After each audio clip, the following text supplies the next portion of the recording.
Hallelujah. मैं वीर UP से हूँ। मेरा घर 3 डिस्ट्रिक्ट के बीच में है, 45 किलोमीटर 3 डिस्ट्रिक्ट पड़ता है वहाँ से, जहाँ पे सुल्तानपुर, प्रतापगढ़ और जौनपुर का बॉर्डर लगा हुआ है। तो परमेश्वर का धन्यवाद हो, परमेश्वर ने सुना और अभी सेवा में इस्तेमाल कर रहा है परमेश्वर। और मैं बताना चाहूँगा कि प्रभु ने जब मुझे बुलाया, उसके पहले तो मैं जैसे सभी रहते हैं वैसे ही था मेरा जीवन, लेकिन प्रभु में आने के बाद परमेश्वर ने जो अंदर से बदलाव किया, उसके उसका प्रभाव दूसरे लोग जो देखते हैं तो उनके मुँह से आता है कि ये इतना बदल गया। तो ये हम अपने सामर्थ्य से नहीं करते, परमेश्वर का धन्यवाद परमेश्वर करता है। और जब मैं अभी 2020 से प्रभु में आया, ऐसे समय में जब दुनिया ने मौत को देखा और मैंने अनंत काल के जीवन को पाया, परमेश्वर का धन्यवाद। तो ये कोरोना के समय से यानी स्टार्टिंग 2020 का मेरा प्रभु में आया हूँ और परमेश्वर का धन्यवाद है। और अभी जब से मैं प्रभु को पहचानने पाया, परमेश्वर ने पकड़ करके दिया, तो परमेश्वर के सुसमाचार को बताने के लिए अंदर से उत्साह आया, क्योंकि ये इतनी बड़ी बात है कि हम इसको अपने तक सीमित ही नहीं रह सकते, क्योंकि परमेश्वर की बहुत सारी प्रजा बचाई जानी बाकी है और परमेश्वर लोगों को खड़ा करता है, क्योंकि परमेश्वर परम पवित्र है। वो डायरेक्ट किसी के सामने ऐसे जाएगा तो वो लोग बर्दाश्त नहीं कर सकते, खत्म हो जाएंगे। तो परमेश्वर लोगों को चुनता है ताकि वो लोग जाएं, गवाही दें, ताकि लोग जाने की सच्चाई है क्या। बहुत सारा भ्रम दुनिया में पड़ा हुआ है, लोग उसी में उलझाएं कि हम माने कैसे। बहुत सारे नाम हैं, उन नामों के बीच एक सच्चा नाम है, यीशु मसीह का नाम है।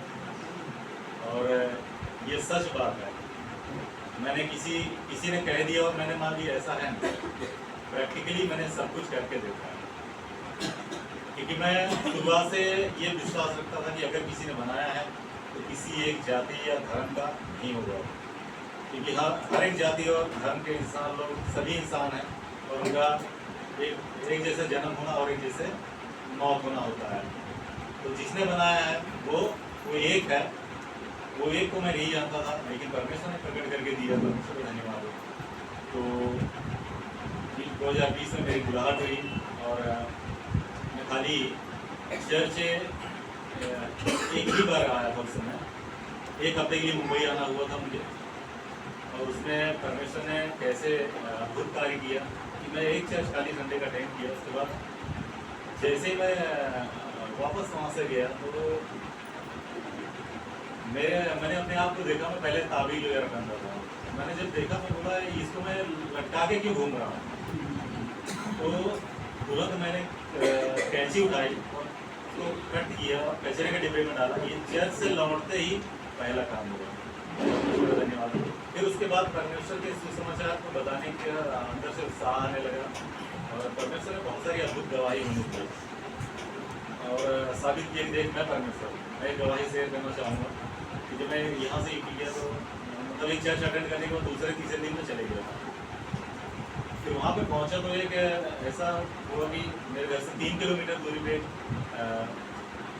प्रधान है दूसरे गांव के, तो मैं वहाँ पे गया और पता चला कि उनकी वाइफ को चोट लग गई थी। बाइक से उनका लड़का लेके जा रहा था और गिर गया, चोट लग गया सर में और सर के अंदर इतना ज़्यादा दर्द हो रहा था कि उनको बंद ही नहीं हो रहा था।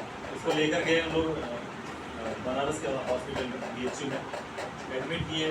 1-2 दिन इलाज चला, डॉक्टरों ने हाथ खड़े कर दिए, कभी इसका कुछ नहीं हो सकता, आप लेकर जाइए।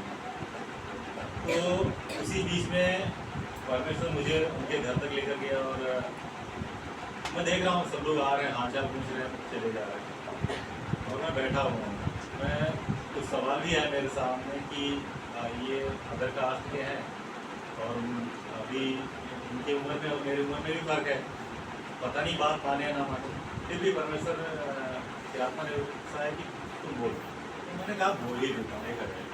तो मैंने कहा कि अंकल अगर आप विश्वास करो तो प्रभु में मेरी बहन है, तो वो लोगों के लिए प्रार्थना करती है, अगर आप कहो तो मुझसे प्रार्थना के लिए बोलो। तो बोले ठीक है आप बोलो। तो मैंने अपनी सिस्टर को फ़ोन लगाया और उन्होंने प्रे किया प्रभु से, और मुझे बोली भैया अभी काम पर तू वहाँ पे आधे घंटे और रुक जा। मैंने कहा ठीक है। तो प्रार्थना किया उन्होंने फ़ोन पर, और मैं आधे घंटे से मतलब बैठा था। आधे घंटे पूरे नहीं हुए, 20 मिनट में ही मेरी बहन ने वापस फ़ोन किया और बोला भैया पूछ करके बताओ कि क्या हाल है। और मैं आश्चर्यचकित हो गया कि इतनी जल्दी क्या हो सकता है, चोट है, फिजिकल घाव लगा हुआ है, उसको क्या हो सकता है।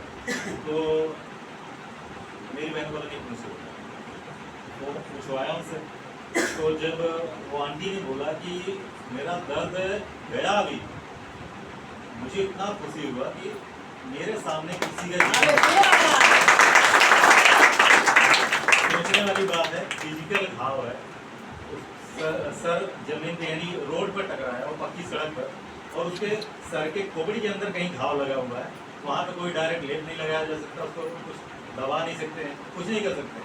लेकिन ऐसी जगह पर भी परमेश्वर चंगाई देने में समर्थी है, क्योंकि जिसने हमें बनाया है वो रिपेयर करने की ताकत रखता है। परमेश्वर ने तो ये परमेश्वर ने सिखाया कि देख मैं हूँ कौन। तो उसी समय से मेरी बहन को भी परमेश्वर ने प्रेरित किया, उसने मुझसे कहा कि भैया तू भी प्रार्थना कर। मैंने उससे प्रार्थना किया, उस आंटी को उसके बाद चले गए घर पे। दूसरे दिन मैं जब चाय पीने बैठा, मुझे ख्याल आया कि मैं उसका हाल चाल पूछूं।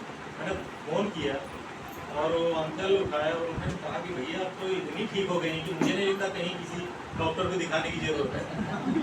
और बोला क्या ही इसी की बात है। जब मैं उनको दोबारा फिजिकली ऐसे सामने मिला और बोले हाँ, दोनों हाथ मिला के मुझे गले लगा, बोले भैया तुम तो मेरे लिए भगवान। मैं बोला नहीं, ये सही नहीं है।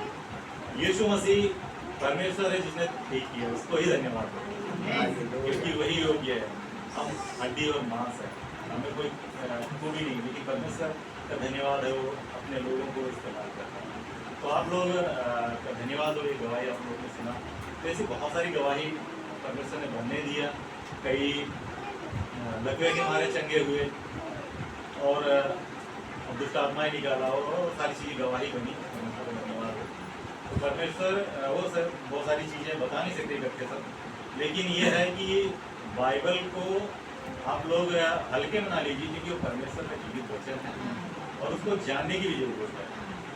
आप लोगों को के लिए कलीसिया दिया गया है कि जहाँ पे आप लोग आएँ और पास्टर जो बाइबल के वचन बताते हैं उनको प्रकाशन मिलता है। वो परमेश्वर के वचन की बुद्धि खोली रहती कि लोगों को सिखाना है।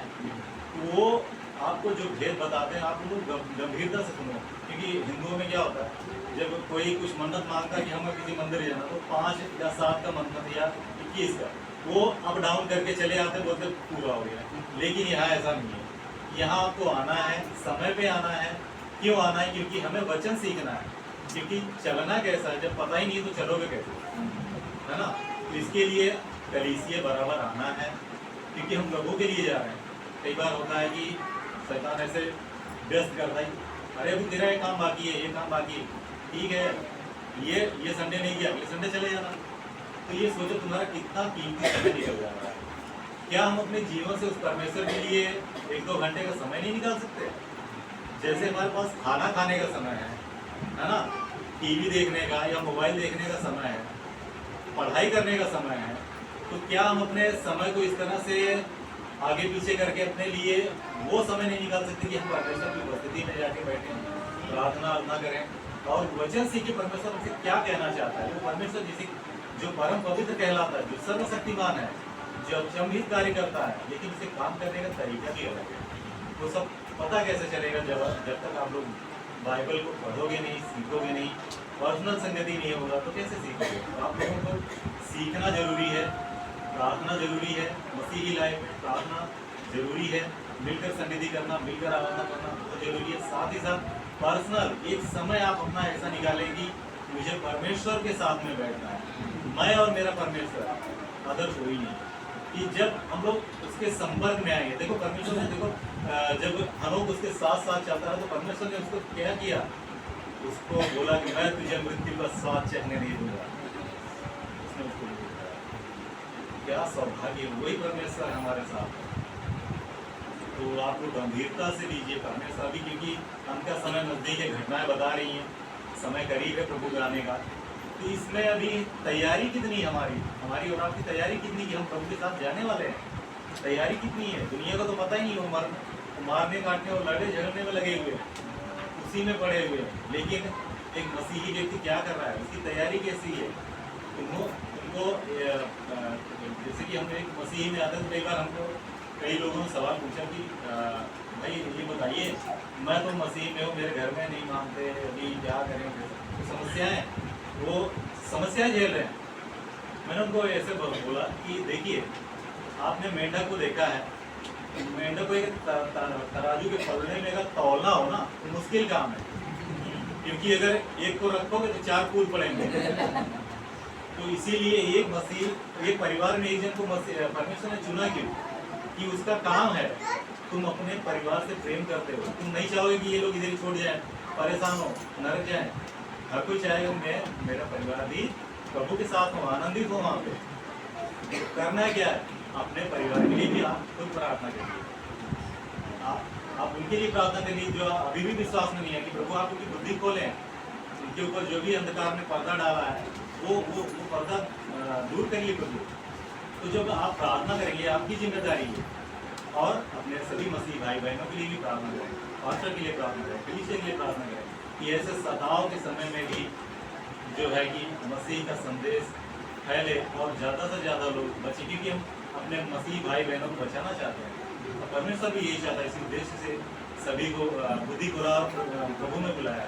कोई है ना छोटे कि मैं छोटा हूँ या मैं क्या कर सकता, कुछ नहीं। तुम मुंह खोलने के लिए तैयार हो, परमेश्वर काम करेगा।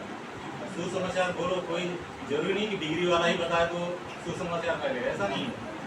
अगर आप प्रभु से प्रेम करते हो, चाहते हैं कि अगले का भी बचाव हो जाए और वो भी प्रभु में आए और उसका भी भला हो, जब ये उद्देश्य हृदय में है, तो आप लोग बोलोगे तो परमेश्वर का आत्मा सामर्थ्य देगा और परमेश्वर उस सुसमाचार के बीज को बढ़ाएगा, सींचेगा और समय पे फैलाएगा। तो आप अपने हिस्से का कार्य आप लोग करिए, बाकी परमेश्वर अपने कार्यों के लिए विश्वास करें। आमीन। और एक जीवन उनकी बहन भी यहीं पे है, आपके पीछे खड़े रहेंगे गीतांजलि जी, ये उनकी बहन है ना जो प्रार्थना किया और करीब हमेशा मुझे फोन करते रहते हैं। ये लोग एक्चुअली हमारे जो खास चर्च है वहाँ पे जाते हैं।